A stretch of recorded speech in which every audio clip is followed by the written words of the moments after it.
Muy bien, muy buenos días con todos. A veces nos encontramos en una situación un poco especial. A las distintas entidades llegan obsequios, llegan regalos o llegan activos en forma gratuita.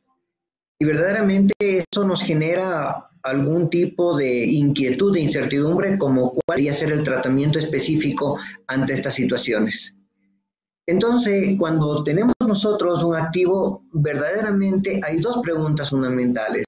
Y la primera pregunta es, ¿realmente es gratis lo que estamos recibiendo? Y la segunda duda que a veces surge es, ¿existen condiciones para que eso sea gratis? Y estos dos cuestionamientos verdaderamente permiten llevar a una serie de interpretaciones sobre cuál es el tratamiento contable adecuado en estos casos. Y a veces nos encontramos con los problemas. ¿Y cuándo nos encontramos con dichos problemas? Estamos levantando los inventarios de mercaderías o el inventario de activos fijos y en un momento dado aparecen ciertos artículos o ciertos activos que no están dentro de nuestra base contable, que no están registrados contablemente. ¿Por qué? Porque no fueron adquiridos bajo un proceso normal de compra con factura, sino que representan promociones o llegaron conjuntamente con compras realizadas en otros activos. El día de hoy vamos a abordar este tema frecuente, porque es muy frecuente que te digan por cada 4 hamburguesas te damos la quinta gratis, o cuando te dicen por la compra de 3 computadoras te damos una impresora gratuita, o si compras la refrigeradora y la cocina te damos un microondas gratis. Es muy general esta situación, pero vamos excluyendo por el momento de esta charla el tratamiento de inventarios, ¿no? Que debe ser considerado un incentivo de clientes y vamos a centrarnos exclusivamente sobre el grupo de activos de propiedad, planta y equipo. Y tal vez todo nace desde un primer concepto. ¿Es material lo que estamos recibiendo? ¿Cumple unos principios de reconocimiento de activos fijos? ¿O debemos evaluar y considerar una política contable existente o una nueva política contable?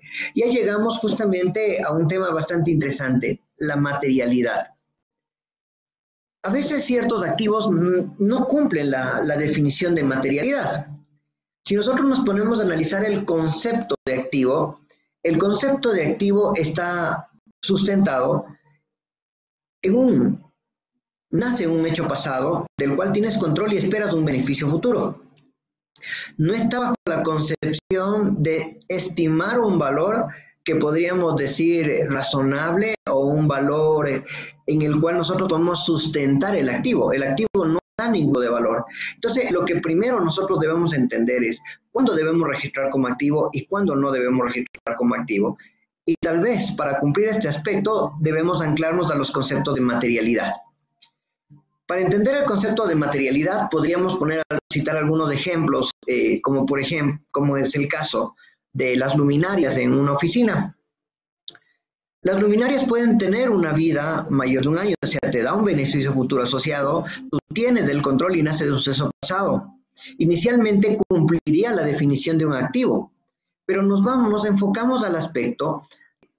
¿Cuánto me costaría llevar un control de todas las luminarias, de todos los tubos fluorescentes, pocos que existen en el edificio?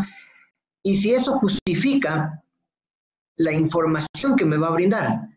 El costo y el esfuerzo es representativo para la información en una toma de decisión. Y ese es el concepto que busca la materialidad. Tratar de definir si específicamente la inclusión, la exclusión o el ocultamiento de ciertas partidas influirían en la toma de decisiones. Pero este aspecto de materialidad no es general. No es lo mismo hablar de una empresa que tiene activos por $100,000 que una empresa que tenga activos por $10 millones o $1,000 millones. Tal vez para la empresa de $1,000 millones, tener 2 celulares que le dan a los empleados no sea materialmente importante. Mientras los celulares de una empresa que es muy pequeña tal vez sean importantes. Todo depende del concepto de materialidad. Y justamente en base a eso, el Consejo de Normas Internacionales ha realizado enmiendas sobre la definición para facilitar los juicios de materialidad. que consiste básicamente en decidir qué información debe o no debe incluirse en los estados financieros. La nueva definición de materialidad que entra en vigencia en el 2020 modifica la NIC 1 de presentación de estados financieros y la NIC 8 de políticas contables. Y obviamente está en la discusión sobre si en el nuevo libro de NIP para pymes se acogerá el nuevo concepto de la materialidad y el marco conceptual que se está trabajando ya en las normas completas. Pero para aclarar tenemos dos conceptos claros. ¿Cuál es la antigua definición de materialidad? Que las omisiones o inexactitudes de partida son materiales, es decir, de importancia relativa, si pueden individualmente o en su conjunto influir en las decisiones económicas tomadas por los usuarios en base a los estados financieros. Pero ¿cuál es la nueva definición de materialidad? Y empiezan a ingresar nuevos términos. Como la información es material, si su omisión, inexactitud u ocultamiento, aquí ya tenemos otro aspecto, el ocultamiento, puede influir razonablemente en las decisiones que toman los usuarios primarios de los estados financieros de propósito general. También hace mucho énfasis en los usuarios primarios. Con base a esto, los cuales proporcionan información financiera sobre la entidad informante específica. Y ese es el nuevo concepto en el cual se ancla. Entonces, primero nuestro primer paso, determinar materialmente es importante para incluirlo o no es materialmente importante para no incluirlo. Luego de eso, tenemos un contexto. ¿Por qué se recibe el activo gratis? Inicialmente hay que responder las dos preguntas. ¿Quién fue el proveedor de ese activo? ¿Quién me está dando ese activo? ¿Y cuál es el fondo real de la transacción? Porque muchas veces no es una realidad que me dan gratis. Entonces habrá que entender, ¿verdaderamente tiene un espíritu de gratuidad o simplemente forma parte contractual de algunos otros elementos? Y por ello nos podemos definir 5 estructuras posibles. Primero, la del gobierno. El gobierno puede darte un tractor, sí, es una subvención del gobierno, pero también los proveedores pueden darte un activo fijo. Y también los clientes, a su vez, pueden existir casos en los que te den también un activo fijo. Esto anclado entre la sección 17 y la sección 23. Pero de esos, ¿quién más podría darte? Podrían darte los accionistas. Y ahí entraríamos con la sección 2 de pasivos y patrimonio. Y podríamos dar casos en los que tenemos una sección 10 cuando son terceros los que te dan ese activo. Y vamos a analizar estos 5 casos para tener bastante clara la conceptualidad. ¿Qué pasa con el gobierno? Si se recibe un activo de título gratuito como forma de subvención del gobierno, entonces la contabilidad es clara. Deberá seguir lo establecido en la sección 24 de contabilización de subvenciones del gobierno y la divulgación de la ayuda del gobierno. Entonces, aquí tenemos que entender mucho qué es lo que nos dice la sección 24, sobre todo el reconocimiento. Además de eso, debemos entender que el término gobierno no se refiere únicamente a un gobierno central, pueden ser gobiernos departamentales, agencias gubernamentales, organismos similares, ya sean locales, regionales, nacionales o internacionales. Entonces, nosotros debemos tener un amplio sentido del gobierno. Me dan un bien y ahí empiezan las inquietudes y las preguntas, ¿no? Ese bien, ¿me puso alguna condición o no me puso alguna condición? En base a eso nosotros deberíamos reconocer, de acuerdo al párrafo de reconocimiento de las 3 alternativas, que nos permite definir si va a ser un ingreso o va a ser un pasivo. Si me dan sin ningún tipo de restricción, tenga el tractor y usted utilícele como quiera, bueno, podrá ser un ingreso el tractor que estoy recibiendo, que es un activo fijo. Pero me pueden poner condiciones, como decir, yo les doy el tractor, pero el tractor debe ser utilizado durante 4 años en tal lugar y bajo tales condiciones y no le quito. No le puedo considerar todo eso como un ingreso. Debería ser considerado como un pasivo y conforme voy cumpliendo las estipulaciones gubernamentales, voy reconociendo el ingreso. Y allí tenemos nuestra primera alternativa de gobierno. Después tenemos el aspecto de proveedores.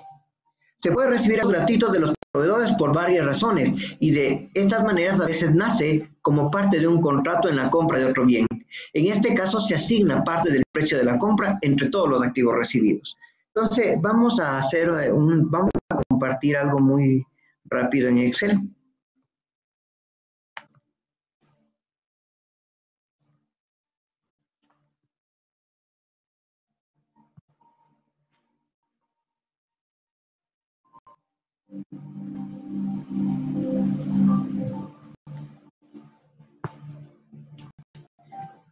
Muy bien. Entonces, nosotros, por ejemplo, vamos a tener el caso que recibimos por la compra de 3 computadoras, recibimos que nos cuesta cada una 1,000, en otras palabras, 3,000. Recibimos una impresora gratis, que prácticamente tiene valor cero. ¿Qué hacemos en este caso? La impresora sí cumple la definición de activo y tal vez en mi entidad sí es materialmente su aplicación. En estos casos, automáticamente, ¿qué es lo que nosotros debemos sustentar? Tratar de definir los valores razonables. Y digo, si yo compro en forma individual cada computadora, ¿cuánto costaría? Bueno, costaría 1,150 cada computadora. Y una impresora realmente me costaría $700. ¿Cuánto debería en realidad pagar por todo lo adquirido? Bajo un valor razonable, debería pagar 4,150. Pero en esta promoción, ¿qué me están cobrando? ¿Cuánto me están cobrando? Me están cobrando 3,000. ¿Qué hago? Hago una distribución proporcional de cada uno de los elementos. Saco un factor de aplicación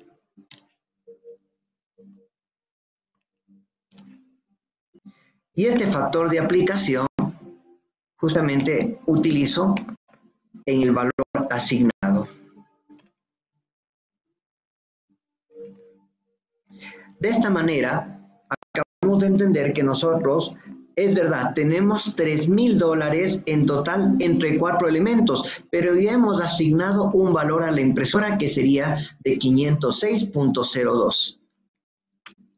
Y de esta manera, esa impresora que aparentemente era gratis, nos damos cuenta que no era gratis. A la larga, vino incluido dentro de un pago global que es por la adquisición de las 3 computadoras. Y de esa manera, hemos hecho la distribución proporcional. Vamos a continuar.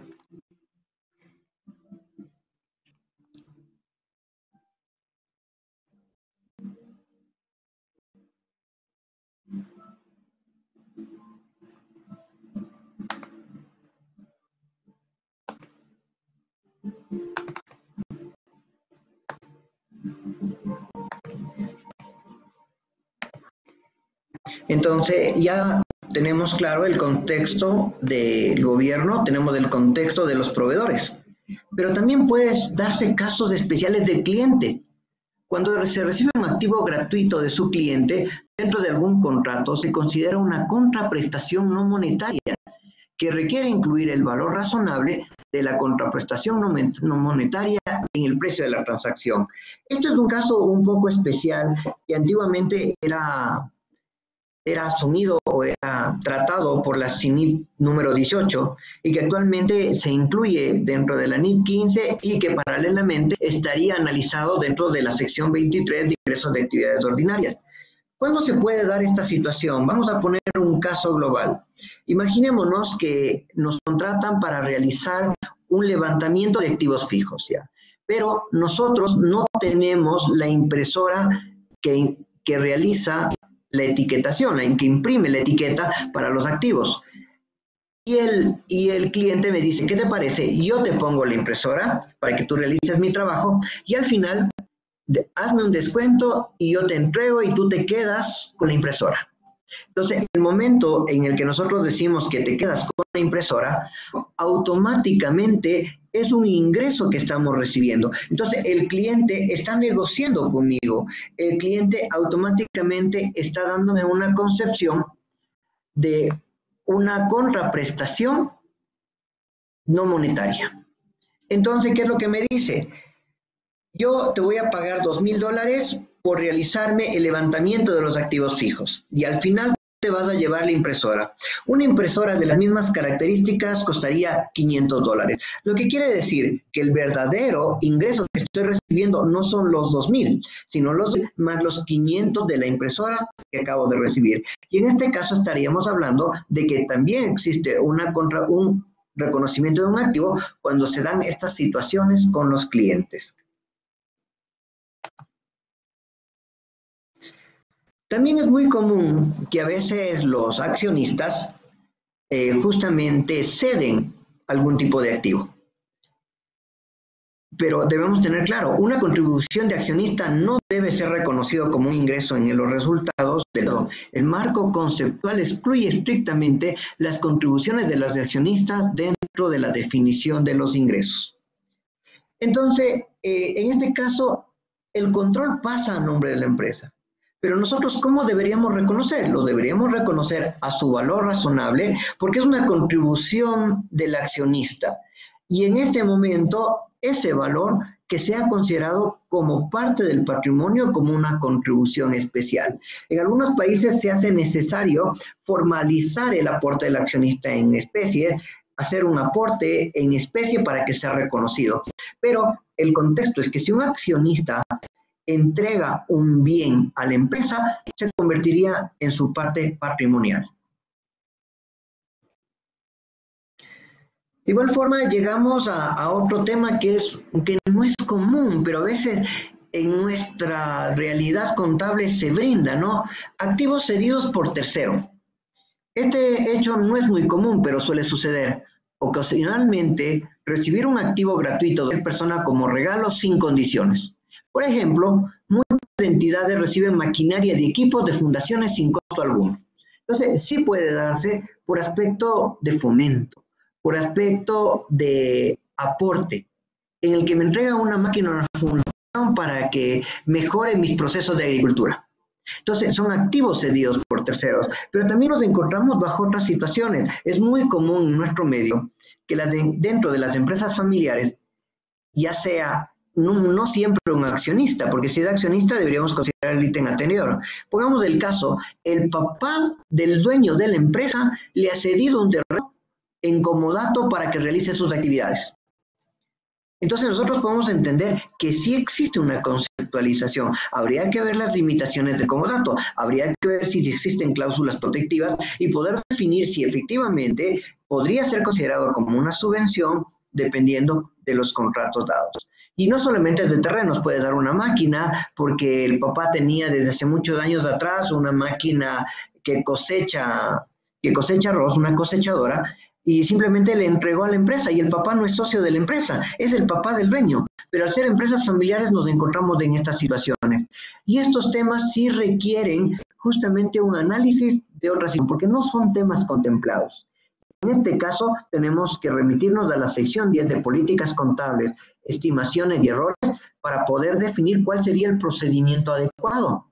Tal vez puede ser más análogo a una subvención o podría ser análogo a un arrendamiento. Deberíamos de entender cuáles son las situaciones y las condiciones para tomar una decisión, y aquí nace la importancia de definir una propia política contable definiendo el alcance. A la larga, ¿cuáles son las consideraciones que nosotros debemos tener? Primero, ¿tenemos control pleno del activo sin restricciones? Segundo, ¿hay una evaluación fiable de dicho activo? Y tercero, ¿no constituye un aporte de un futuro accionista? Porque eso es una situación muy importante. Puede ser que yo pongo la cosechadora, pero mi compromiso es que después me vuelvan socia. Habrá que entender entonces en qué consiste ese aporte previo del accionista. Y justamente, si nosotros tenemos la analogía de la subvención, podemos entenderle que un primer método reconoce a la subvención como un ingreso. Pongamos el caso del tractor que me da una fundación a mi empresa. Entonces se reconoce sobre resultados sobre una base sistemática a lo largo de su vida útil. Y hay un segundo método que reconoce a las subvenciones relacionadas con los ingresos que se presentan como parte del resultado del método, ya sea de forma separada o bajo otras denominaciones como otros ingresos. Alternativamente puede aparecer como deducciones a los gastos de los cuales se relacionan. Muy bien, les agradezco, espero que estos minutos hayan servido para tener un nuevo concepto y contexto en el cual se desarrollan todos los activos recibidos a título gratuito. Entonces, estamos totalmente abiertos a alguna inquietud que tengan los participantes. A ver, creo que tenemos alguna pregunta, ya le vamos a poner a revisar en este momento. La información que debemos revelar es justamente la política contable que se está utilizando, ya sea una política de aplicación directa, porque existe para tal, o en el caso de no existir una norma, como es en el caso de los comodatos, definir la norma análoga que se está utilizando y los fundamentos por los cuales se están utilizando dicha analogía. Como lo habíamos conversado, los comodatos es muy común en América Latina y a veces no existe una norma que regule esas actividades de las empresas familiares. Entonces, es muy importante tratar de, en el informe de auditoría, se evalúe por qué se aplicó la política contable y se sustente al mismo tiempo la misma. Bueno, justamente son temas un poco especiales en los que no hay una respuesta puntual. Y es un aspecto muy interesante de esta nueva concepción de las normas internacionales de información financiera. Muchas veces las respuestas no son respuestas explícitas, sino nacen de un análisis de la concepción en el cual el preparador de los estados financieros puede demostrar su criterio y la aplicación de las normas internacionales de contabilidad o de información financiera. Bueno, de todos modos, para mí ha sido un placer poder colaborar con todos ustedes y estar presente y, bueno, les deseo el mejor de los éxitos a mis amigos que inician sus siguientes exposiciones.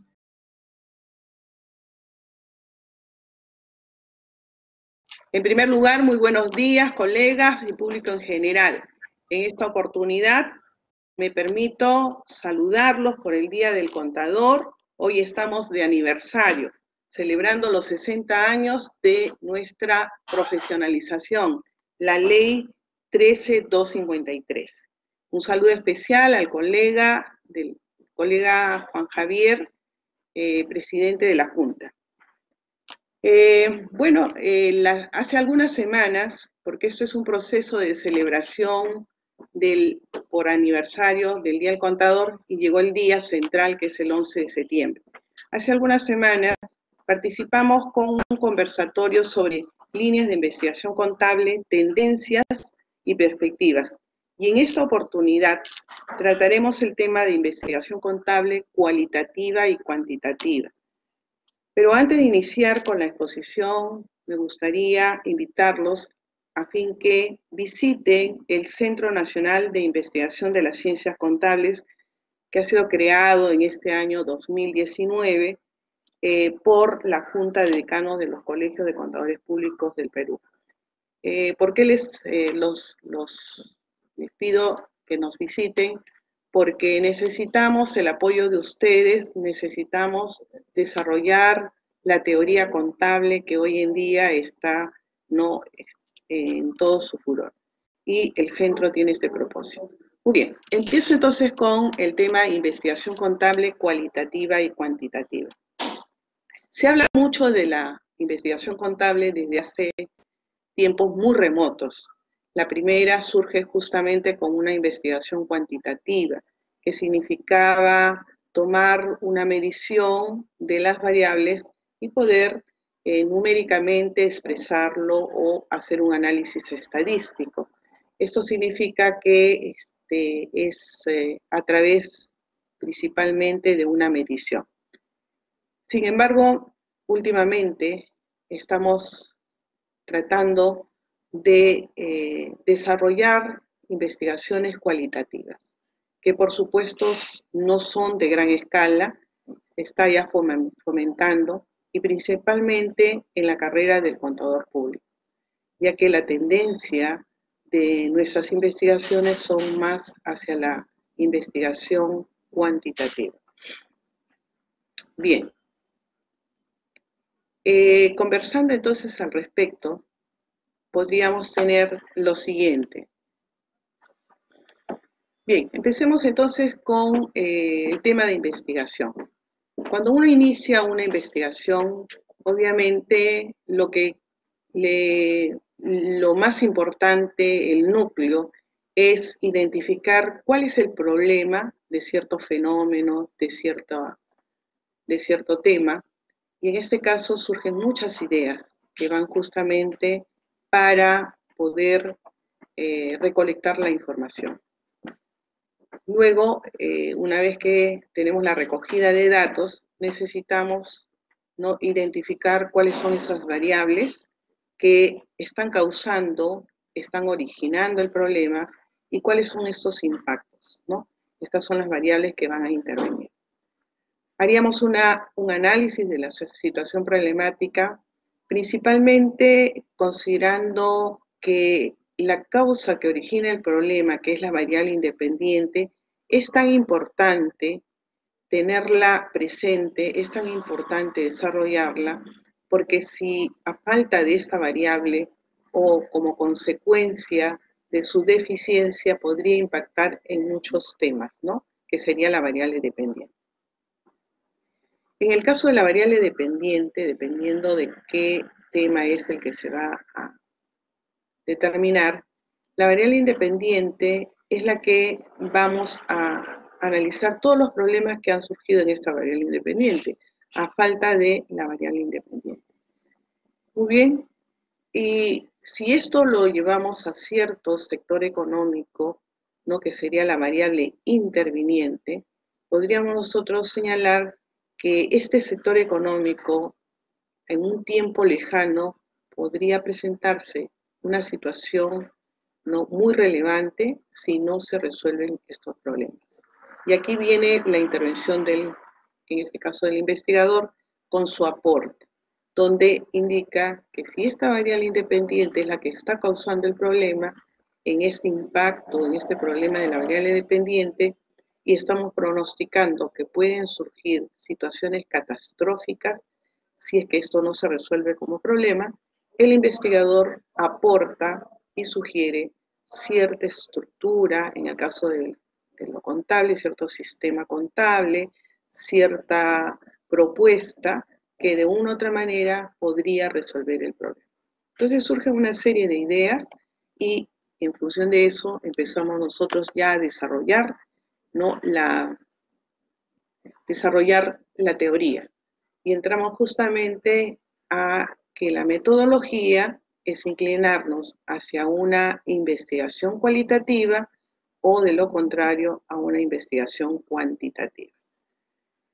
Bien, en cuanto a la investigación cualitativa, tiene justamente un enfoque que se subdivide en la teoría fundamentada, ¿no? En el diseño etnográfico, diseño narrativo, diseño de la investigación-acción. ¿Qué nos quiere decir esto? En el diseño de la teoría fundamentada consiste justamente en proposiciones teóricas que surgen de los datos empíricos obtenidos en la investigación. Esto significa que vamos a analizar ciertas hipótesis en las cuales ya han sido desarrolladas y obtener ciertos datos para la investigación. La otra, en este caso, es la investigación etnográfica. La investigación cualitativa etnográfica describe y analiza significados, conocimientos y prácticas de grupos, brinda un retrato, prácticamente una fotografía de los eventos cotidianos. Tenemos la narrativa, ¿no? La teoría, en este caso la investigación narrativa, es aquella que va a recolectar datos sobre historias de vida y experiencias de ciertas personas y su entorno para describirlas y analizarlas. Y tenemos la investigación-acción, que aporta información para mejorar la intervención, viene a ser como una guía para la toma de decisiones, para resolver problemas, reorientando aquellas situaciones, procesos y estructuras hacia lo que nosotros pensamos que es lograr la meta y tomar decisiones. Muy bien. Si queremos nosotros conceptualizar lo que corresponde a la investigación cualitativa, entonces señalaríamos que describe cualidades de un fenómeno. Se preocupa más en la descripción y las características y comportamiento de un fenómeno más que medirlo, ¿no? Que eso se lo dejamos a la investigación cualitativa. Se debe hablar de entendimiento en profundidad en lugar de exactitud, es lo que estamos señalando, ¿no? Muy bien. Si nos vamos entonces a la investigación cualitativa y nos concentramos en lo que corresponde a la teoría fundamentada, nos señala que la teoría fundamentada tiene un propósito, y este propósito es desarrollar teorías que recoge de datos y hechos que ya han sido realizados de experiencias anteriores, ¿no? Para adecuarlos a cierto sector económico, áreas específicas, un contexto. Para ello, entonces, necesitamos primero hacer un planteamiento del problema, luego proponer las teorías, datos que se obtienen de la investigación. Finalmente, tenemos que hacer un procedimiento el que genera el entendimiento del fenómeno, tanto comunicativo, educativo, financiero, psicológico, etc., ¿no? Eso sería la teoría fundamentada. Y el otro caso sería la teoría, la que sigue es la teoría etnográfico. Y como ya se había señalado, la teoría etnográfico describe y analiza ideas, creencias, ¿no? Prácticas grupales, culturas de las distintas comunidades, que finalmente lo que hace es tomar los datos exactamente como son, vale decir, es un retrato de los eventos cotidianos. Y en este caso, con esta información se va desarrollando esta teoría. En lo que se refiere a diseños narrativos, como su nombre lo dice, ¿no? Trata de describir, narrar hechos históricos de una vida y experiencias de comunidades, personas, y se analizan, ¿no? Para ello, entonces, es como la historia de una persona o de una comunidad, y para ello se necesita una cronología, los eventos que se han suscitado, y se referir finalmente a toda la historia de un individuo, a pasajes de época de dicha historia de vida, a uno o varios episodios. Finalmente, podríamos nosotros también considerar que en este diseño narrativo, según Mertens, divide los estudios narrativos en 3: tópicos, que están enfocados en una temática, suceso o fenómeno; bibliográficos, de una persona, grupo o comunidad, sin incluir la narración de los participantes en vivo; y autobiográficos, de una persona, grupo o comunidad, incluyendo testimonios orales en vivo de los actores. Por último, en esta investigación cualitativa podríamos nosotros tener este diseño, que es el diseño de investigación-acción. ¿Y cuál es su propósito y su finalidad? El propósito es proveer de información para la toma de decisiones, y su finalidad es resolver aquellos problemas cotidianos e inmediatos, ¿no? Y mejores prácticas concretas. Bien, pasemos a la investigación cuantitativa. Esta investigación, como se les había indicado, es una investigación que llega de años remotos, en los cuales surge por los siglos XVIII, XIX, y surge porque existe, ¿no?, una causa que definitivamente podríamos nosotros medirla, identificarla, analizarla, para poder detectar cuál es el problema. Entonces, conceptualizando la investigación cuantitativa, señala que está fundamentada en algo racional, científico, ¿no?, de los hechos presentados, y en este caso va más hacia lo objetivo que a lo subjetivo de los individuos. Esta investigación cuantitativa es la que más se inclina, como les señalaba, a la investigación de las ciencias sociales. Y es así que en nuestra carrera, en nuestra profesión, es la que más utilizamos porque podemos hacer una manipulación de las variables y poder determinar incluso hipótesis en las cuales podríamos contrastarla y llegar justamente a la solución del problema o al conocimiento verdadero. Dentro de la investigación cuantitativa podríamos encontrar lo que corresponde a un diseño experimental, que significa estudios que manipulan las variables, ¿no?, para explicar cuáles son sus causas, sus efectos, y en este caso van a participar en su análisis, en su descripción y finalmente en los resultados. La no experimental surge de estudios o fenómenos o situaciones ya existentes que se observan y describen en un ambiente natural.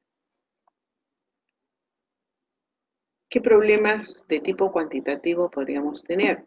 Problemas descriptivos no correlacional, problema descriptivo correlacional, problema explicativo causal y problema de comparación de grupos.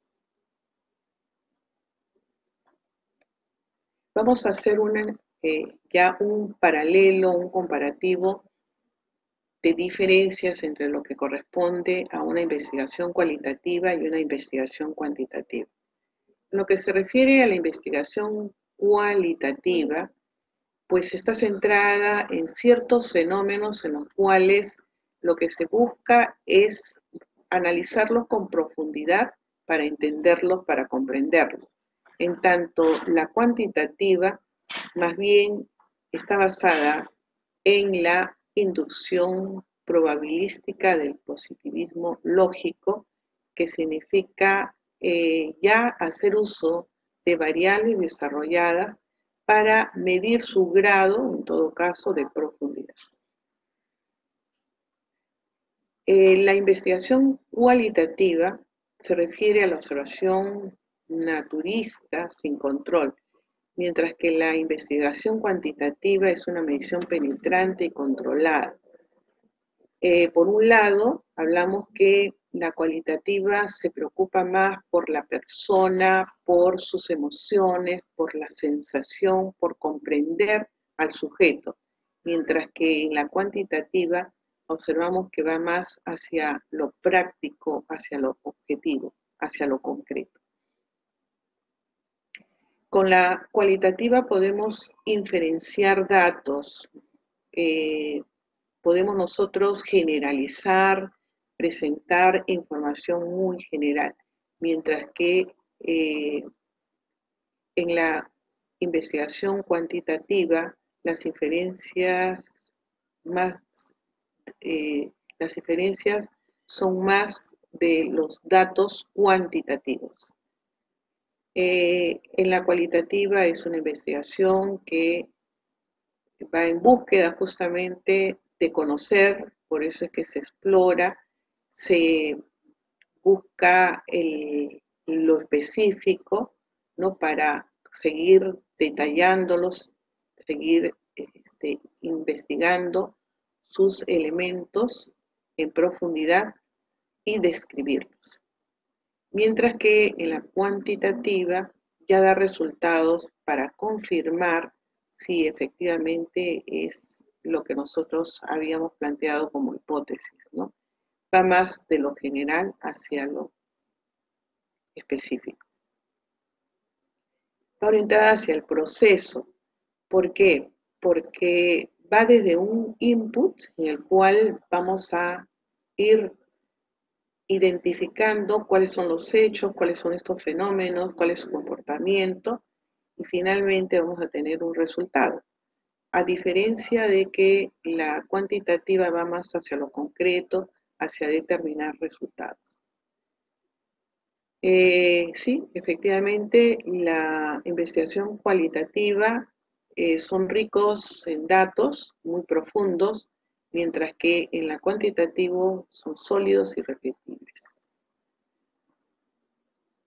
En la cualitativa no hay generalizaciones, mientras que en la cuantitativa hay generalizaciones de los temas, ¿no? Es más holística, nos dice, va más hacia un todo, ¿no? En lo cualitativo. En tanto que en lo cuantitativo va hacia algo más específico, hacia lo particular. Encontramos finalmente que va hacia una realidad dinámica, lo cualitativo, que nos invita a plantear situaciones, ser más creativos, en tanto que en lo cuantitativo es más estática, ¿no? Por lo que ya las variables se determinan y lo que necesitamos es un resultado, principalmente numérico. Bueno, ¿cuáles son las ventajas y las limitantes en el método cualitativo y cuantitativo? En el método cualitativo nos dice que va más hacia una comunicación con sujetos del estudio, mientras que en lo cuantitativo no, la propensión es que los sujetos son elementos que nos sirven para poder estudiar. En lo cualitativo hay un análisis, se limita más a la participación del sujeto, a la entrevista, a conocerlo y en tanto hay que hacerle las preguntas necesarias. Mientras que en lo cuantitativo lo que hace es limitarse a responder de aquellas situaciones, fenómenos en los cuales se les ha planteado y por qué se ha planteado.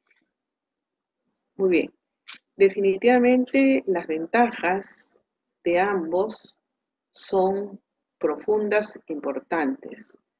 Los dos métodos son muy importantes. Lo que sucede es que mientras que en una crea teoría, probablemente con el conocimiento, con la comprensión, en la otra mide el grado, ¿no?, de resultados, generaliza, ¿no?, más los hallazgos, pero ambos son necesarios e importantes.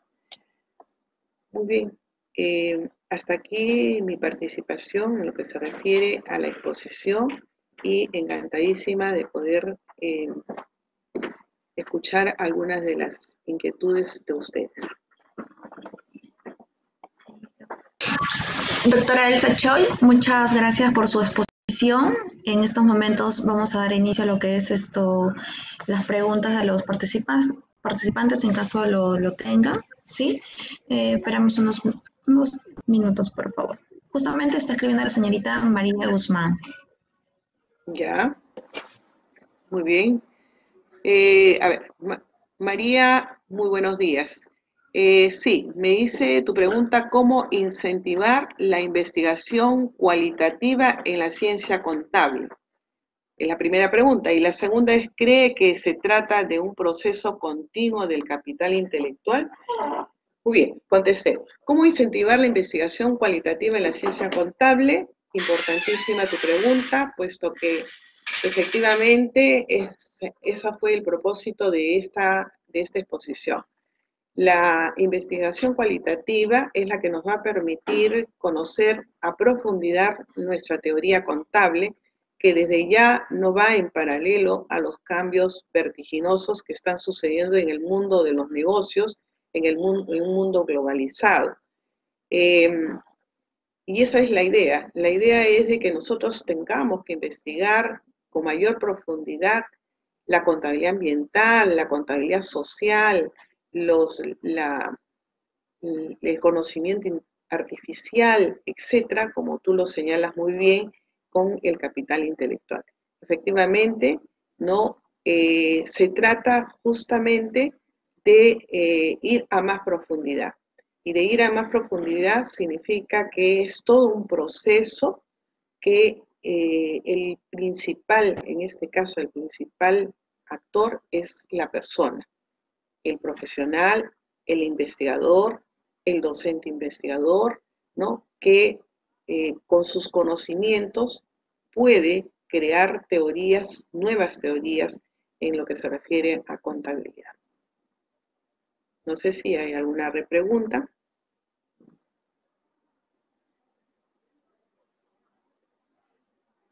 Sí, acá tengo a Irving. Me pregunta qué tipo de investigación deben desarrollar los estudiantes de contabilidad. Los estudiantes, si me están hablando, estudiantes de pregrado, efectivamente deben investigar. Y con mayor razón con la ley, ¿no? La nueva ley universitaria que nos está ya enfocando que el estudiante para egresar y para tener el grado de bachiller debe presentar un trabajo de investigación y para tener el título una tesis de investigación. ¿Cuál es el tipo de investigación que debería? Yo les diría la investigación cualitativa. Sin embargo, para la investigación cualitativa necesitamos profundizar. Y en investigación tenemos niveles. Va desde los niveles, como en el caso de ustedes, que están incursionando, iniciando una investigación no contable, para posteriormente seguir con lo que es la maestría y posiblemente el doctorado, donde vamos ya mejorando y subiendo los niveles de investigación. Les aconsejaría de que efectivamente empiecen por una investigación cuantitativa, que es la que más se está utilizando, para recoger los hechos que ya se presentaron, recoger situaciones, fenómenos de los cuales ustedes han observado y que puede ser materia de investigación.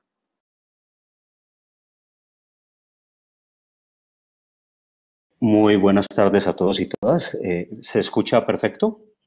Sí, se escucha perfecto, lo logramos escuchar muy bien. Ok, veo que en este momento están conectadas varias personas. Carlos Chijuan, Irving, Jack, Jimena, María, Mari Fiorella, Natalia. Un cordial saludo a todos y todas, también a los, por la cordial invitación a la Junta de Decanos de Colegios de Contadores Públicos del Perú. Desearles lo mejor de lo mejor en este Día del Contador Público Peruano. El tema que vamos a abordar parte del principio de la NIC-SP, las normas internacionales de contabilidad del sector público, y entonces en pantalla vamos a tener una breve presentación que aborda el tema de los activos generadores y no generadores de efectivo, la importancia en su identificación. Hacemos referencia a dos estándares, la NIC-SP 21 y la NIC-SP 26. Es decir, dado lo de nuestra intervención, apenas son 20-25 minutos, no podríamos abordar el estudio completo de activos generadores y no generadores en cuanto a la medición de su deterioro, pero sí, por lo menos, identificarlos.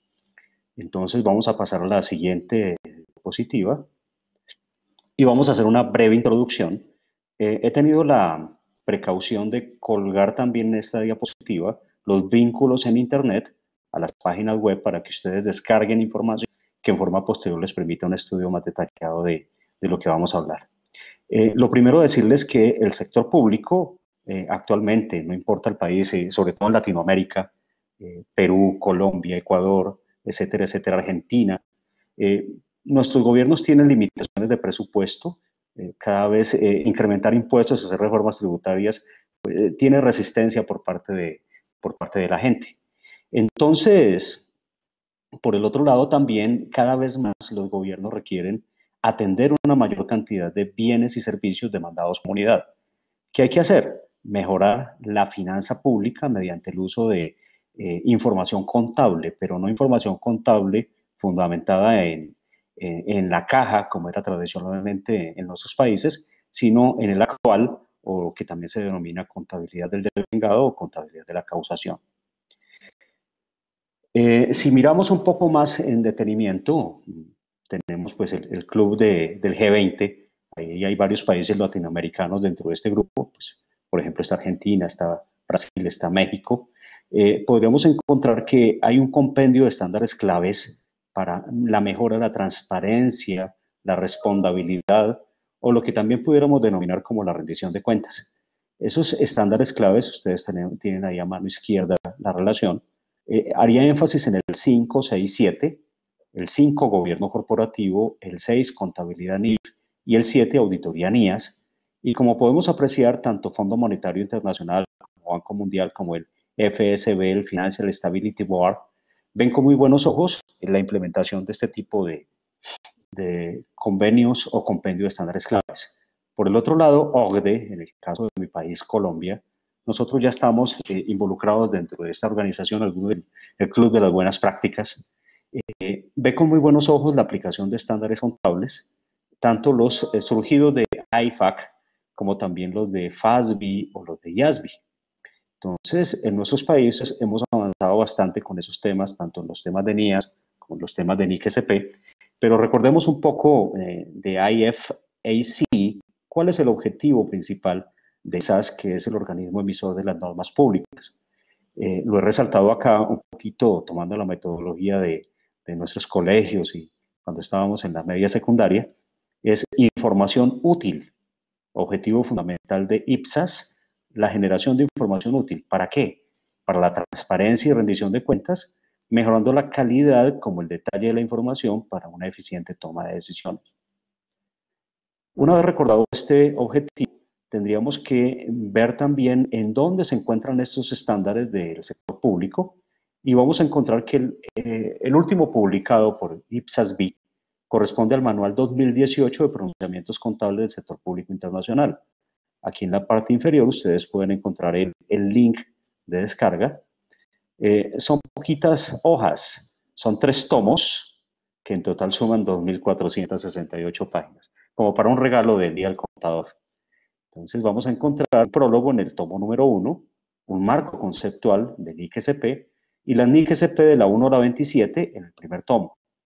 De la NIC-SP 28 a la 38 en el segundo tomo, y en el tercer tomo, NIC-SP 39 a la 40, ya decirles un poquito más adelante que ya tenemos NIC-SP 41, que corresponde a instrumentos financieros, y otra parte complementaria que, por ejemplo, son de altísima utilidad, como son las introducciones de GPR, guías de prácticas recomendadas en el sector público, y por último, un glosario de términos, ¿cierto? Y una NIC-SP con base en acumulación emitidas al 31 de enero. Un total de 2.468. Paso esto rápido, no es el objetivo de esta charla. Quiero que aprecien el modelo que está en pantalla.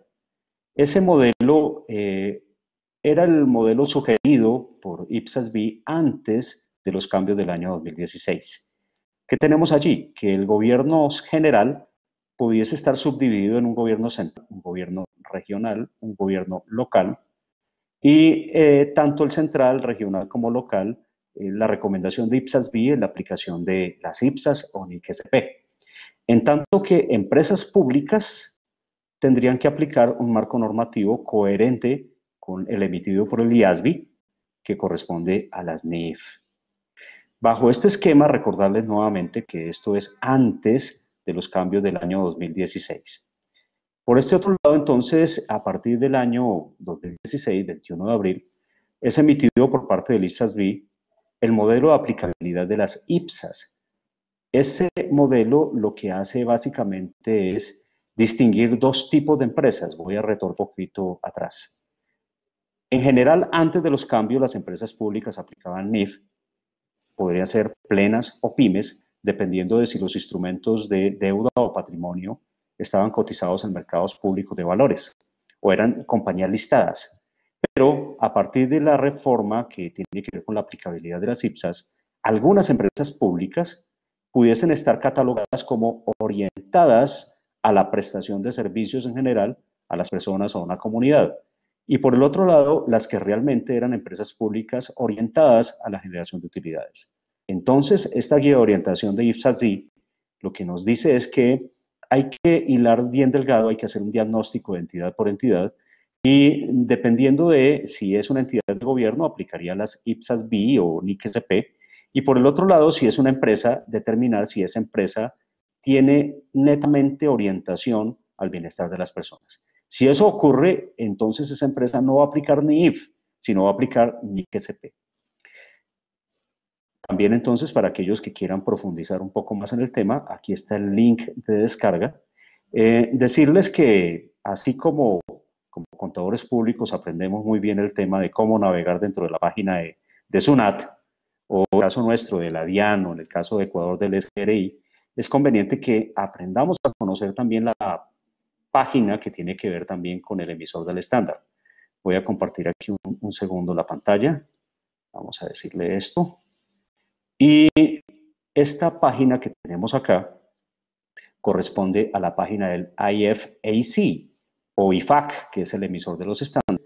Aquí vamos a encontrar el Manual de Pronunciamientos Internacionales de Contabilidad del Sector Público, edición 2018, en inglés o en español o en el idioma que nosotros la necesitemos.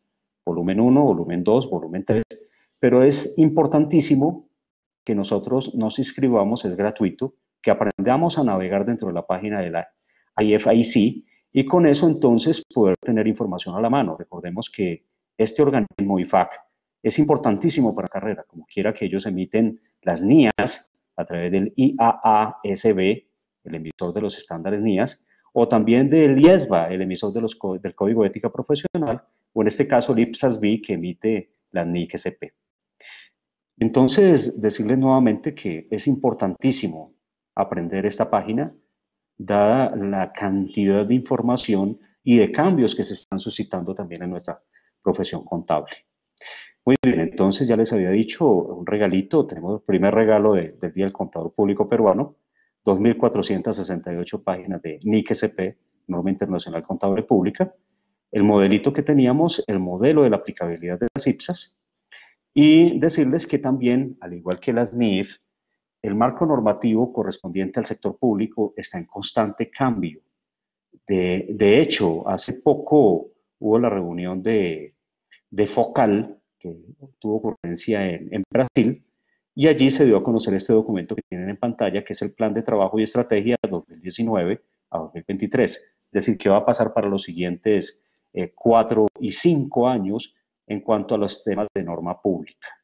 Aquí también tienen el link para que descarguen. Y ellos han dividido esos temas estratégicos en dos grupos. Uno es desarrollo y mantenimiento de la NIC-SP y otra guía de información financiera de alta calidad para el sector público. Y por el otro lado, la sensibilización o concientización sobre los beneficios de la adopción de NIC-SP. Es importante considerarlo porque realmente son marcos normativos muy nuevos. NIC-SP está inspirado en gran parte de las NIF. Recuerden que pues, a partir del surgimiento del IASB, a partir de los años 2000 en adelante, pues estamos en un proceso de construcción de los marcos normativos. De hecho, los marcos conceptuales están cambiando. Y aquí les doy en pantalla los temas específicos de esa agenda, repartidos entre grupos. Un primer grupo, temas específicos del sector público, un segundo grupo, en convergencia con las NIF, donde hay una alineación, cada vez que hay cambios en las NIF plenas y pymes, podría tener alguna incidencia en el sector público. Y por último, tema C, informes más amplios. Eso nos daría para otra charlita en forma posterior por invitación de la Junta. Y esta también importantísima, que es la NIC-SP 41, instrumentos financieros. Ya se puede descargar el documento, pues está en este momento en inglés, no tiene la traducción oficial al español, pero la fecha efectiva de este estándar es enero 1 del año 2022. ¿Qué significa? Pues que apenas estamos en proceso de conocimiento, hay un proceso de enmiendas y mejoras de esa NIC-SP 41, pero que en definitiva hay una alineación o un acercamiento a la NIF número 9 del sector privado. Entonces, ¿qué tenemos allí? Resaltar modelo único de clasificación y medición para los activos financieros. Segundo, modelo único de pérdidas crediticias esperadas. Estamos hablando de un lenguaje muy similar al sector privado. Y por último, modelo mejorado de contabilidad de cobras. Muy bien, aquí también les decía FOCAL. FOCAL es, digamos, un grupo donde están reunidos todos los contadores públicos de América Latina y el Caribe. Y podemos descargar también entonces información pertinente en este link de descarga. ¿Y qué me llamó básicamente la atención de este informe de FOCAL? El penúltimo que se dio en Argentina, en Buenos Aires, que de una muestra de 150 países, tan solo el 25% ya estaban pleno en accrual, es decir, en contabilidad de causación, pero que ellos aspiran que en el término de 4 años pasemos al 65%, es decir, va a ser un tema de altísima actualidad y el sector público de nuestros países latinoamericanos va a requerir contadores públicos especializados con conocimiento en todas las áreas del sector público de NIC-SP para temas de adopción, para temas de diagnóstico, para temas de ajuste de políticas contables y procedimientos en el sector público. Muy bien, vamos a ver entonces algunos temas del marco conceptual, voy a pasarlo rápido. Y parte de esos temas, el primero es entender a quién va dirigido. Entonces, NIC-SP está dirigido a entidades del sector público. Por ejemplo, en mi país le llamamos entidades de gobierno y esas entidades tienen que cumplir 3 requisitos o 3 características. La primera, son responsables de la prestación de servicios para beneficiar al público y o para redistribuir la renta y la riqueza. Una segunda característica, principalmente financia sus actividades vía impuestos y o transferencias, es decir, cuando se da de un nivel departamental o provincial a un nivel central o viceversa, del nivel central a nivel departamental o provincial, lo mismo que contribuciones sociales, entre otras fuentes. Y por último, la tercera característica, la obtención de beneficios como un objetivo principal, pero beneficios de potencial de servicios, más no de beneficios económicos en términos del sector privado, que era la obtención de rentabilidades. En la parte inferior de esta lámina podemos encontrar diversas empresas públicas que se presentan en Perú, en Colombia, Ecuador, Chile, etcétera, etcétera. Por ejemplo, tenemos hidrocarburos, bancos, telecomunicaciones, tema eléctrico, tema de agua potable, hospitales, escuelas, bibliotecas, ejército, policía. Todas estas entidades que pertenecen al sector público tienen características diferentes. Por ejemplo, las primeras podrían tener características sector hidrocarburos, sector bancos, que tengan sus instrumentos de patrimonio o deuda, que coticen en mercados públicos de valores, que capten y administren ahorro del público en general, y ellas sí se ven compelidas, obligadas a utilizar un marco normativo como las NIF. Por este otro lado podemos encontrar algunos hospitales, algunas empresas de acueducto en esos países que no cotizan ni captan ahorros del público en general, no cotizan instrumentos de deuda, patrimonio en mercados públicos de valores. Un marco normativo adecuado para ellas sería la NIF para las pymes. Y por último, las entidades de gobierno. Estas entidades de gobierno directamente aplicarían las NIC-SP, pero insisto, hay empresas que, a pesar de que inicialmente el marco normativo las guiaba a utilizar NIF, hay que revisar si la verdadera orientación de ellas es a la obtención de beneficios sociales, en cuyo caso tendrían que aplicar NIC-SP. Llegamos aquí entonces a la definición de activos, está en el capítulo 5 del marco conceptual, y van a ver ustedes la distinción entre una definición que tenemos del sector privado y sector público. Aquí nos habla de un recurso actualmente controlado por la entidad como consecuencia de un suceso pasado, pero ese recurso es una partida con un potencial de servicio o capacidad de generar beneficios económicos. En el sector público no desaparece tampoco la característica de generar beneficios económicos, pero una característica fundamental tiene que ver entonces con el hecho de poder entonces tener un potencial de servicios. Por el otro lado, ese potencial de servicios es una capacidad de proporcionar servicios para lograr los objetivos de la entidad. Si yo hablo de un hospital público, pues sus objetivos tienen que ser en términos de la promoción y prevención de los servicios de salud, el hecho de que permita la atención primaria, servicios de primer nivel, segundo nivel, etcétera, etcétera. Y entonces está siempre presente el potencial de servicio. El potencial de servicio no siempre va a generar entradas netas de efectivo. ¿Por qué? Porque muchos de los activos que se utilizan por parte de la entidad para generar ese potencial de servicio son dirigidos a un consumo colectivo o individual, o muchas veces también en forma adicional tienen poca o nula competencia de mercado, porque posiblemente al privado no le interesa prestar un servicio que posiblemente no genera rentabilidad, sobre todo, supongamos, a Selva Central, en el caso colombiano a la selva amazónica, en donde hay muy pocos consumidores de algún tipo de servicio y posiblemente los costos sean más altos que la rentabilidad que se pueda obtener. Por otro lado, también muchos de esos activos son de uso restringido o son de una naturaleza especializada que habría que medir su calidad de activo en términos del potencial de servicio. Por otro lado, también existen en el sector público algunos que son portadores de beneficios económico futuros. Aquí le llamo la atención al párrafo 10 de la NIC SP1, que es presentación de estados financieros, en donde pues también hacen parte del estado de situación financiera, pero su característica primordial no es el potencial de servicio, más sí la generación de beneficios económicos futuros. Abordando otro concepto similar al sector privado, el deterioro o impairment, este lo he tomado del glosario de términos de NIC-SP, allí nos dice que es definido como la pérdida de los beneficios económicos, pero le agregamos o potencial futuro de un servicio.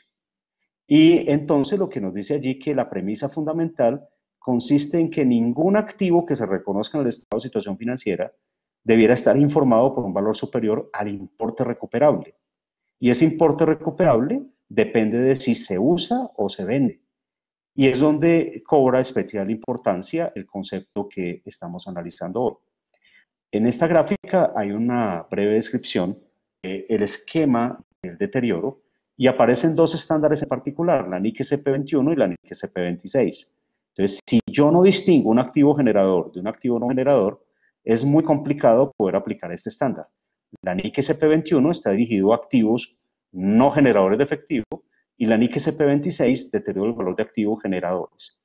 Repito, primero hay que definir, hacer un diagnóstico entre cada entidad pública de qué listado, de qué activos corresponden a la primera característica y cuál es a la segunda característica. Vámonos, por tanto, entonces a la tercera parte de esta presentación.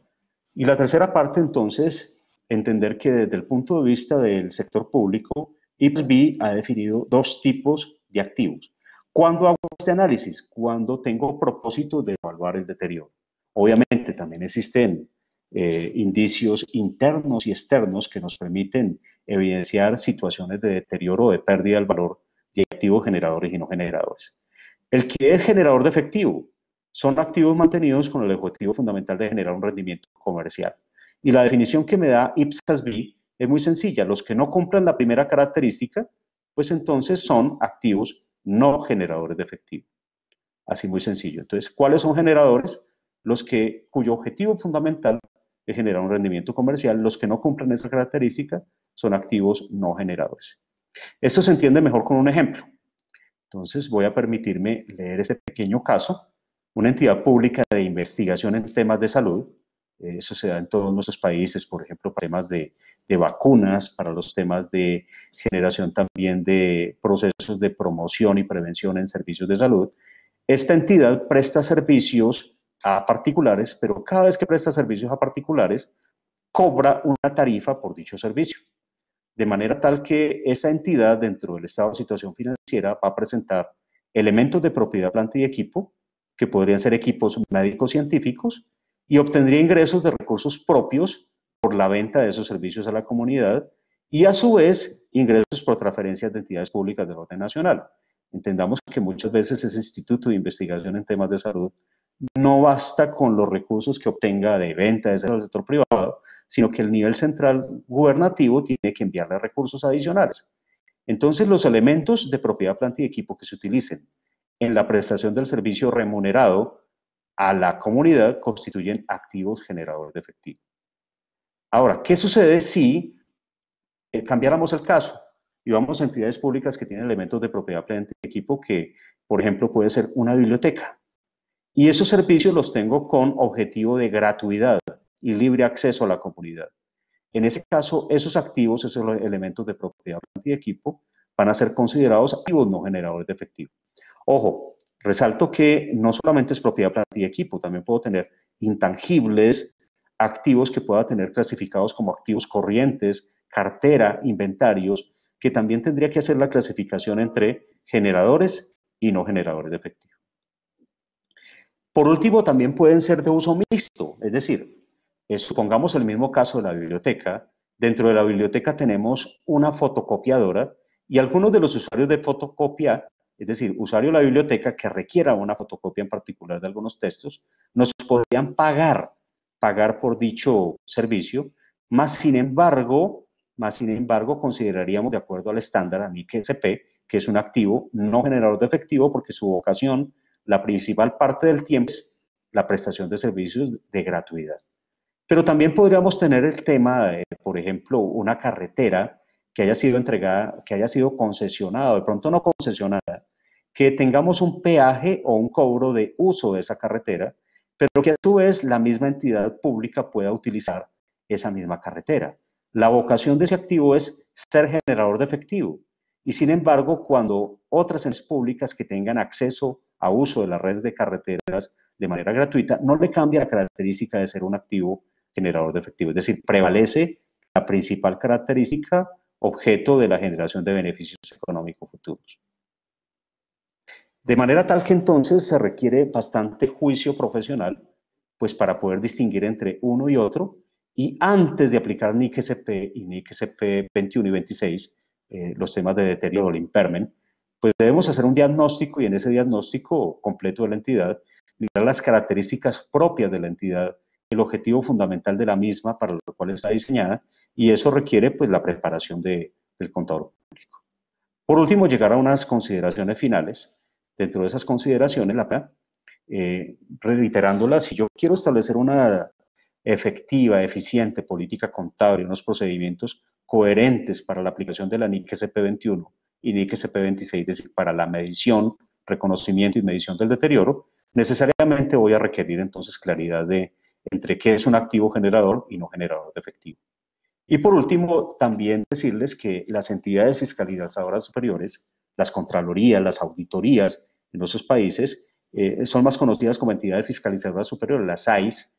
Ellas aplican también unas guías que se llaman las originadas por INTO-SAI, pues requieren un papel fundamental por parte del preparador de la información financiera, que es la distinción entre los activos no generadores y generadores de activo, a fin de poder aplicar guías de auditoría ISAI, por sus siglas en inglés, para la determinación de los diferentes valores. Realmente queríamos arrancar con un concepto muy básico, muy sencillo, pero que es fundamental para distinguir la contabilidad pública de la contabilidad privada, es decir, del preparador de información financiera en el sector privado y el preparador de información financiera en el sector público. Si tenemos distinción entre activo generador de efectivo y no generador de efectivo, se simplifica mucho el proceso para la aplicación de los procedimientos. Los procedimientos son diferentes a los que aplicamos en el sector privado. Realmente desearles nuevamente un muy feliz día al contador. La vida es más fácil con un contador, eso lo dicen los empresarios. Es bueno tener un muy buen abogado y un muy buen contador siempre a la mano. Y pues estaré atento a sus preguntas. ¿Qué pueden hacer las entidades controladoras para que la consolidación de los activos generadores y no generadores sea lo más sencilla y eficiente mediante la aplicación de las NIF? NIC SP. Ajá. Sí. Ok. Eso es importante. En cada uno de nuestros países pues hay un órgano regulador. Ese órgano regulador, al margen de también estar generando un marco normativo para la generación de políticas y procedimientos, es bueno aterrizar las mismas a las características propias de cada entidad. Un ejemplo muy sencillo. En Colombia, un municipio, una alcaldía municipal, puede tener inversión en un hospital y puede tener inversión en una empresa de servicios públicos.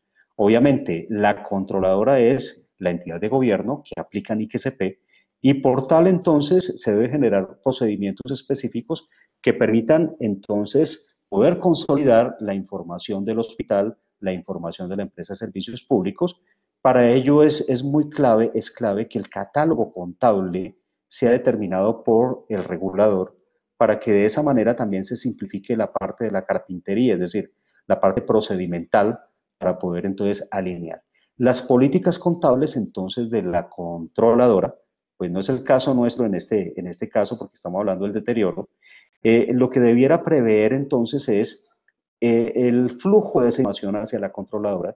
Diríamos que entonces la entidad asociada, la entidad subordinada, la entidad controlada, para el envío de la información para los procesos de consolidación, deberá considerar en este tema específico de clasificación de activos, generadores y no generadores, un diagnóstico preciso de cuáles son aquellos que son generadores, porque el procedimiento contable es diferente de NIC SP21 a NIC SP26. Es decir, realmente vale la pena una segunda charla sobre el tema porque es diferente al sector privado.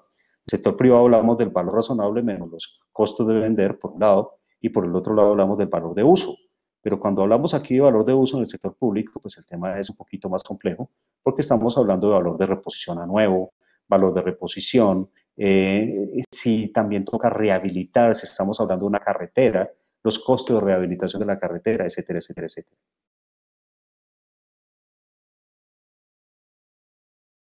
Bueno, muchas gracias.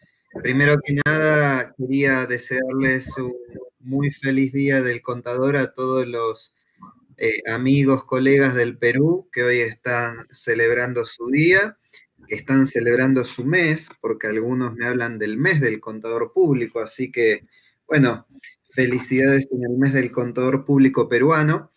Y agradecido obviamente a la Junta de Decanos por haberme hecho llegar la invitación para poder participar y compartir algunos minutos con los asistentes de este seminario a la distancia, y agradecido obviamente a la tecnología que nos permite recorrer estas distancias de una manera prodigiosa.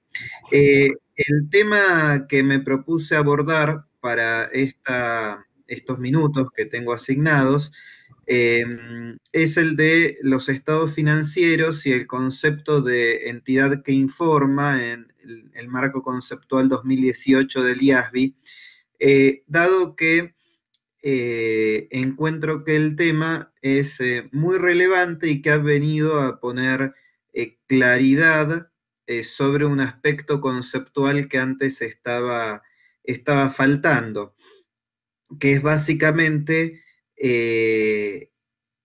cuál es el límite del contenido que debería incluirse en los estados financieros que se divulgan hacia los inversionistas.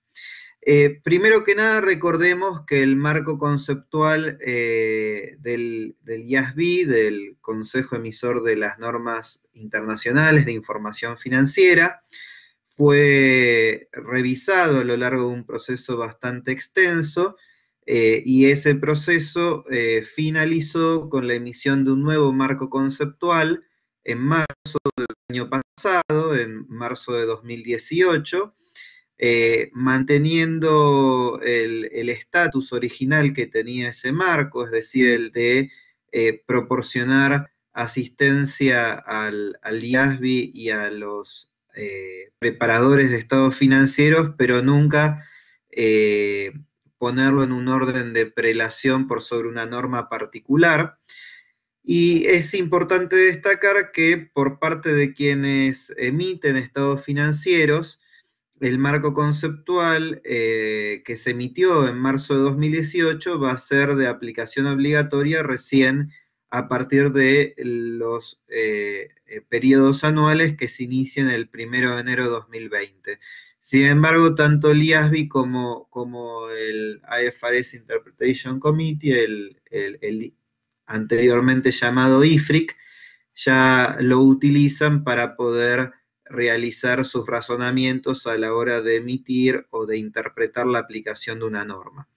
Este marco conceptual viene a poner claridad respecto de algo que parecía no estar tan claro, que es que una cosa es la información financiera con propósito general y otra cosa son los estados financieros con propósito de información general, los cuales constituyen un tipo de informe financiero específico que integra la información financiera de propósito general.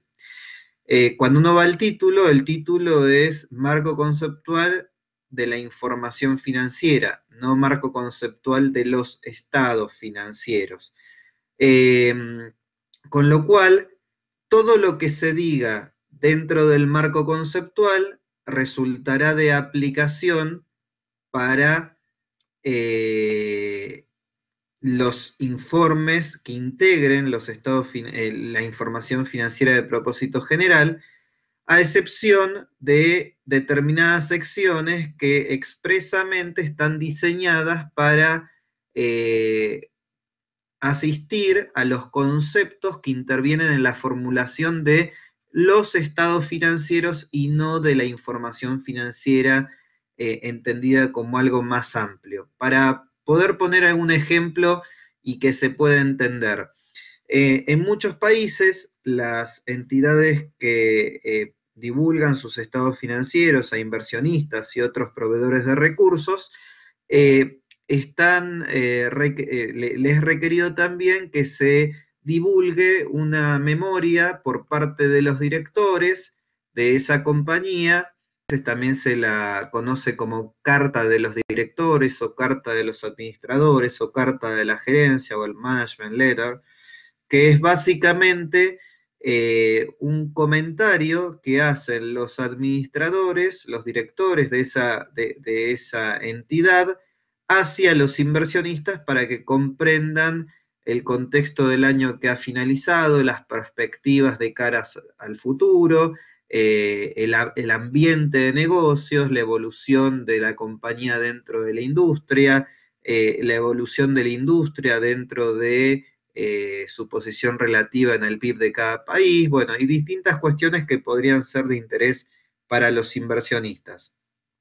Ese tipo de información es un informe financiero de propósito general y como tal integra a la información financiera de propósito general, pero no es parte integrante de los estados financieros, sino que los estados financieros estarían en un pie de igualdad respecto de la memoria de los directores o la memoria de los administradores de la entidad. Y de igual modo, los inversionistas y los prestamistas y otros acreedores actuales y potenciales de quien divulga esa información van a atender tanto a sus estados financieros como a otros informes que integren a ese conjunto más amplio de información financiera de propósito general. Del mismo modo que podríamos decir que la información financiera es a su vez un subconjunto de la información corporativa que incluye también a la información de carácter no financiero. Entonces uno podría decir que la información corporativa incluye a la información financiera y a la información no financiera, y dentro de la información financiera, los estados financieros con propósito de información general son un tipo particular de informes, pero no son el único. Y lo que hay que tener en cuenta es que de los 8 capítulos en los que se divide el marco conceptual del año 2018, los primeros 2 están referidos a toda la información financiera de propósito general, independientemente de cuál sea el tipo de información financiera del que se trate. Pero del capítulo 3 al 8, los conceptos que se incluyen son aplicables solamente para un tipo específico de informes financieros, que son los estados financieros con propósitos de información general. Entonces, la primera cuestión importante a considerar es que el capítulo 3 es un capítulo bisagra dentro del marco conceptual, porque todo lo que se diga en el capítulo 1 y 2 aplica para todo tipo de información financiera con propósito general, pero lo que se diga del capítulo 3 al 8 aplica de manera exclusiva a lo que se refiera a los estados financieros con propósitos de información general, ¿sí?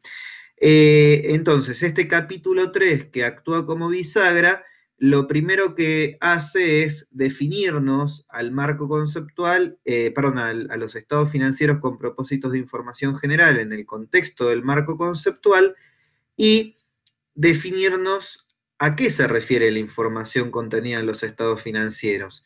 Entonces, hay un principio fundamental en todo esto, que es que los estados financieros van a proporcionar información acerca de transacciones y otros eventos, pero vistos desde la perspectiva de la entidad que informa en su conjunto, y no desde la perspectiva de un grupo particular de inversores, de prestamistas o de otros acreedores actuales y potenciales.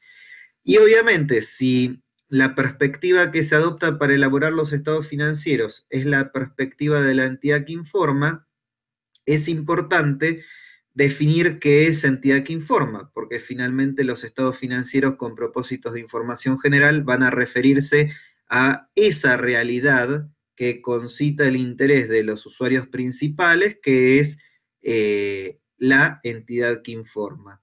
Y el IASB va a definir entidad que informa como aquella que a la que se le requiere o que elige preparar estados financieros, y va a clarificar el hecho de que una entidad que informa no necesariamente tiene que ser una entidad jurídicamente individual, sino que una entidad que informa podría ser un conjunto de entidades individuales donde la que tiene el deber de informar, es decir, la que tiene la responsabilidad de producir, de elaborar esos estados financieros, en general podría ser la última controladora de todo ese conglomerado de entidades que proporcionan rentabilidad a los inversionistas, pero también podría ser un conjunto de entidades que no estén relacionadas por un vínculo de el tipo controladora subsidiaria.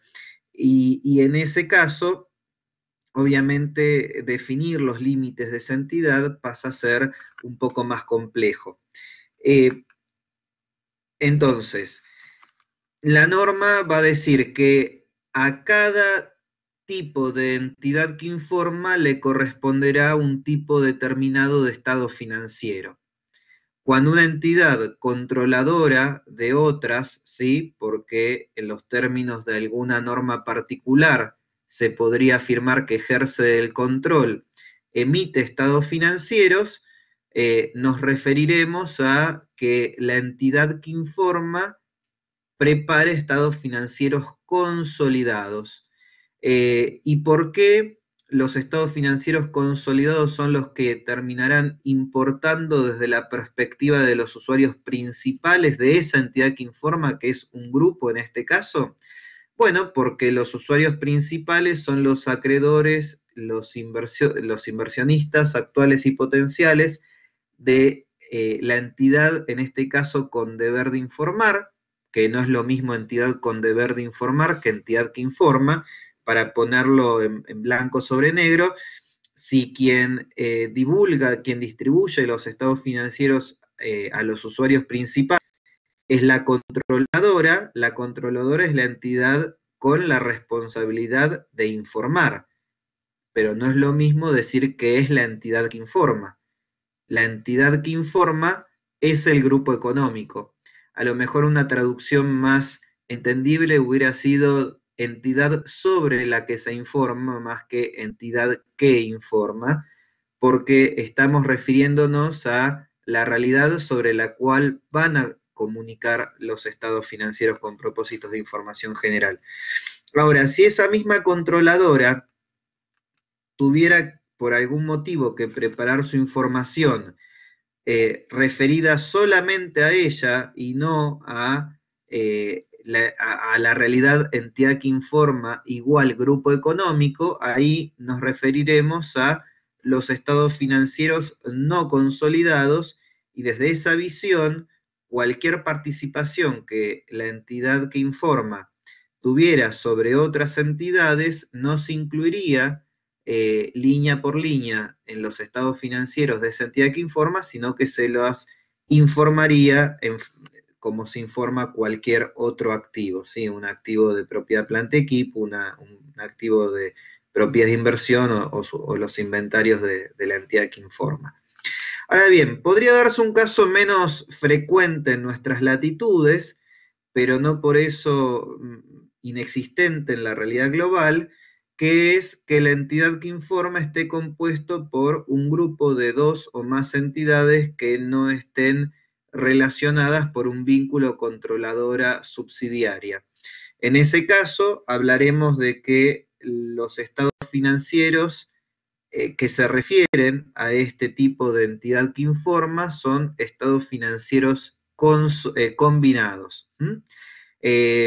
Recordemos que en las NIF tenemos una norma específica para la preparación de estados financieros consolidados, que es la NIF 10, una norma particular para la elaboración de estados financieros no consolidados, a los cuales en términos de las normas específicas se los rebautiza como separados, que es la NIC 27, pero dentro de las normas NIF no tenemos ningún tipo de guía sobre cómo elaborar estados financieros combinados. Sí vamos a encontrar algún tipo de guía bastante general y con poco grado de precisiones en la sección 9 de la NIF para las pymes, donde se va a hacer mención explícita de una norma particular, en este caso en la NIF para las pymes, sección 9, sobre la preparación de estados financieros combinados. Entonces, cuando una entidad, siendo controladora, pudiera emitir estados financieros consolidados y no consolidados, el marco conceptual va a mencionar que aquella que mejor logra satisfacer las necesidades de los usuarios principales de la información financiera, van a ser los estados financieros consolidados. Básicamente, ¿por qué? Porque los inversionistas en una controladora querrán comprender la capacidad que la controladora tiene para poder pagarles dividendos, los acreedores de una controladora querrán comprender la capacidad que la controladora tiene para generar flujos de efectivo y repagar las deudas que tenga la controladora con ese grupo de acreedores externos, y básicamente la capacidad de una controladora para poder generar flujos de caja depende de las distribuciones que finalmente le termina haciendo cada una de las entidades que controla a la controladora, y esas distribuciones a su vez son dependientes de los resultados que el grupo genere. Por tanto, los estados financieros consolidados están en una mejor situación para satisfacer las necesidades de los usuarios principales de los estados financieros que una controladora podría emitir. Ahora bien, una controladora también podría elegir o ser requerida de presentar estados financieros no consolidados, y en ese caso el principio es que los estados financieros no consolidados no van a venir a reemplazar a los consolidados, sino que los van a venir a complementar eventualmente, aunque luego en las normas particulares podrían haber circunstancias muy precisas en las cuales una entidad podría llegar a reemplazar sus estados financieros consolidados por los no consolidados, como es el caso que plantea la NIF 10 en el párrafo 4A, que se refiere al caso de controladora intermedia.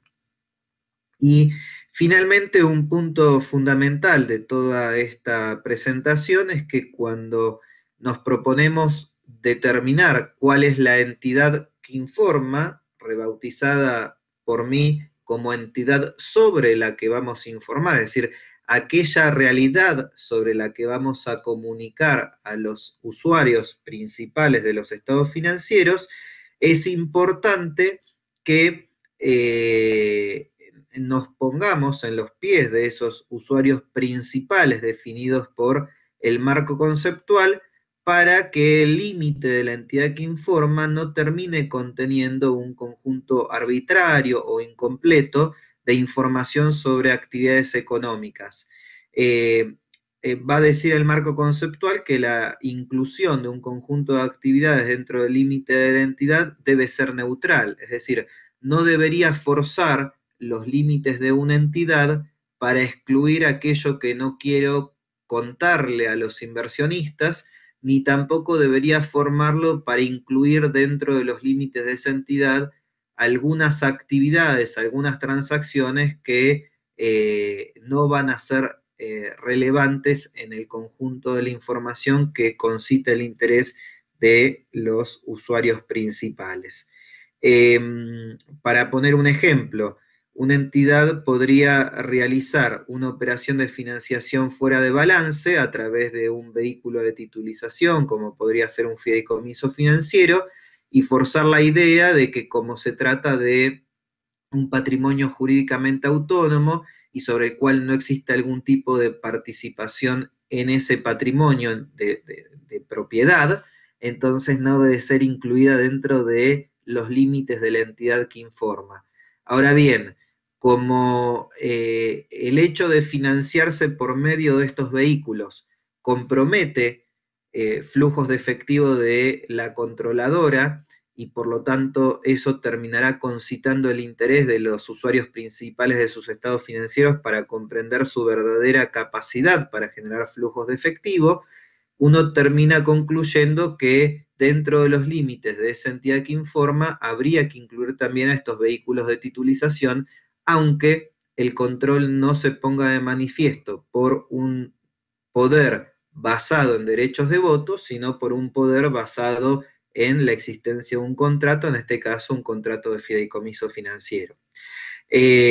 Lo que sí va a ser importante es que cuando se determine los límites de la entidad que informa, a mayor complejidad, mayor revelación. Es decir, que en los estados financieros de esa entidad que informa se proporcione a aquellos razonamientos seguidos por la dirección para definir esos límites y que el usuario en base a eso pueda tener cierta tranquilidad de que en esos estados financieros se les está contando todo aquello que terminará siendo relevante para su proceso decisorio. Bueno, esto era lo que tenía para contarles. No sé si hay preguntas por parte de los asistentes. Yo quedo a disposición para leerlas y escucharlas.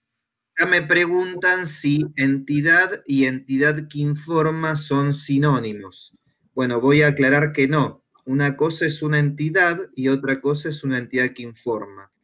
En general, el concepto de entidad es más de naturaleza jurídico, mientras que entidad que informa es un concepto contable, porque define los límites de las de conjunto de información que se va a incluir para que ese conjunto de información termine siendo de interés para los usuarios principales de los estados financieros. Entonces, por eso hice la aclaración de que una entidad que informa podría incluir más de una entidad, pero desde luego será una entidad la que tenga la responsabilidad de distribuir los estados financieros hacia los inversionistas, porque es la que puede asumir obligaciones y adquirir derechos. Por lo tanto, repito, una controladora y cada una de sus subsidiarias son entidades, pero la entidad que informa es a qué se van a referir los estados financieros en función de qué es lo más relevante para satisfacer las necesidades de información de los usuarios principales de ese tipo de información financiera específica, que son los estados financieros con propósito de información general.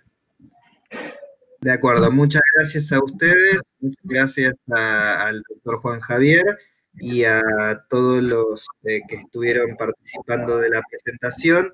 Un fraternal saludo, un feliz día del contador, un feliz mes del contador. Y voy a agregar una última cosa.